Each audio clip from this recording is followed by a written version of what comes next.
Welcome back to Dreamin' Dragons. Another week, another addition to Dreamin' Dragons' Secret Herbs and Spices collection. Let's paint some pictures first. Exciting night out planned. Maybe you're about to get smashed by a storm. Maybe your flower's a complete pollenless dud. Or maybe you're away from home and you have to send the most simple instructions to the neighbor's kids to ensure your flowers deliver you the goods. Today's trick is how I guarantee successful pollination when you only have 10 seconds to spare. For bonus versatility, this trick also works in 4 situations. Flower's not open yet. Flower has no pollen. Flower's stuck closed. And good old reliable, a normal open flower.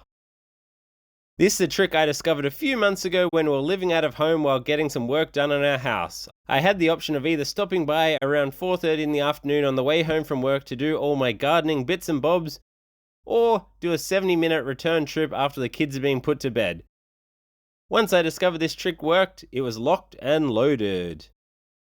Not sure if you've ever tried to pollinate a flower in the early afternoon before, but my experience is they're barely open. The pollen isn't released or readily available, and the harder you batter the antlers and filaments, the pollen factories of the flower, the more your collection tray ends up with just them in chunks. Exhibit A. Plenty of anthers, minimal pollen. What now? You may have seen my earlier drop on the unofficial fastest way to pollinate a dragonfruit flower. If not, I've linked it in the description. Today we're going down a similar pathway. Sun's out, flowers closed. Righto, here we go. As you can see, a solid afternoon dusting has left us high and dry, completely useless.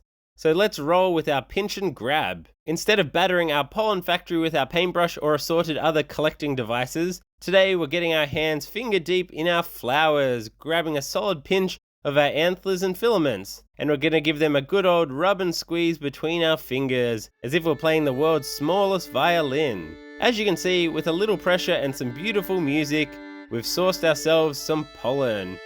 Oh yes.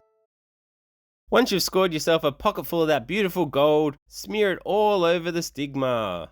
That little octopus tentacle thing, and bada bing bada boom, you have yourself pollination. When doing this technique, I always go a little crazy, usually toss a stack on there just to be sure. So far, this trick hasn't let me down.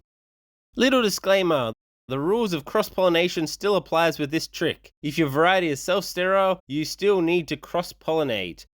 But if you have 2 unopened or pollenless varieties open simultaneously, you can steal from one and smear on the other, and vice versa, to deliver you the goods. Jackpot! So treat yourself to a night out and get the job done early. And finally, if you found this one interesting, take a squeeze through this one here too. Should hit the spot just like a dragonfruit on a warm summer's day. Oh baby.